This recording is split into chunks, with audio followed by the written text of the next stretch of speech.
Welcome back, fellow cardboarders. Today we're going to talk about a wonderful alternative to Eternal Witness most of you never heard of or even seen. So it's time for another installment of Think Outside the Deck Box.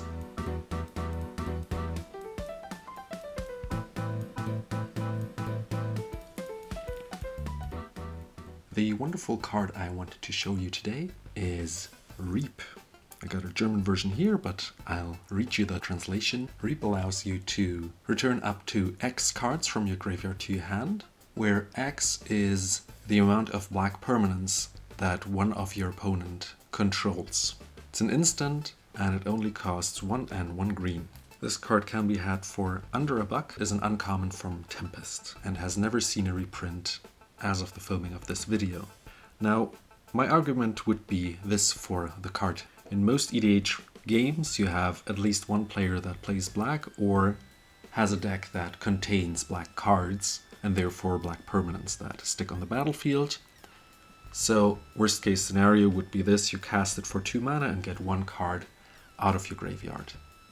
So that would be an Eternal Witness without a body, but for 1 mana less and at instant speed. In most cases, you will have 3 or 5 or 10 cards that are black on the battlefield from one opponent, and you will get pretty much your whole graveyard back into your hand for just 2 mana at instant speed. So at the end of your opponent's turn, you cast this, get your whole graveyard back into your hand, and start your turn with a beautifully filled hand, and probably most of the cards were removed because they were threatening the board or annoying your opponents. Therefore, you are able to play them again. The sad thing about Reap is that only 0% of all the decks, which is roughly about 4,000 decks as of the filming of this video, play Reap. Now compared to Regrowth, which costs the same amount of mana and only gets you 1 card out of your graveyard into your hand, at sorcery speed, Reap in most cases is arguably stronger, giving you at least 1 card at instant speed, but most of the times even more. Balagat Recovery is another card that is played for its MDFC ability, but again at sorcery speed and only gives you 1 card. Some commanders that might find this card interesting might be the new Shigeki that has the channel ability, and normally before you channel him you fill up your graveyard with cards, return a land card onto the battlefield, and at some point channel him.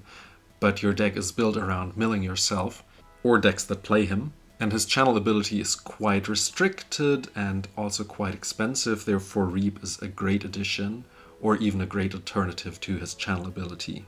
I do play Reap myself in my Calamax deck. A link to the video is up here in the corner if you want to look at it. And the fact that I'm able to copy Reap with my commander if it is my first spell this turn means that if my opponent only has like 2 black permanents, I can now fetch 4 cards out of my graveyard.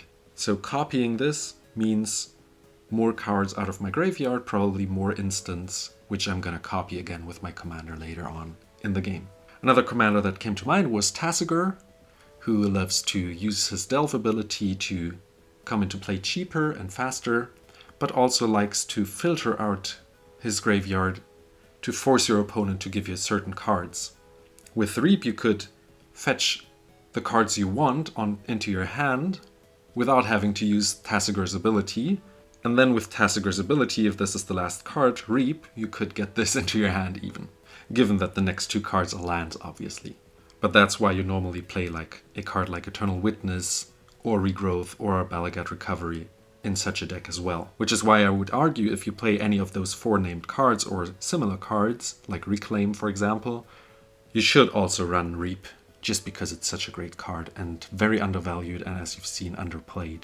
There's just a few commanders that came to mind, but I think most decks that run green want to have 1 copy of Reap in their deck, since obviously it will happen that some of your key cards get removed and you want to have them back. Most of the time it is not only 1 card, but several cards, and Reap just gives you that. Lastly, Reap is a brutal recursion card imprinted in an Isochron scepter, giving you a bunch of cards every turn for 2 manas at instant speed from your graveyard, depending on how many black permanent cards your opponents have on their battlefield, filling up your hand every turn.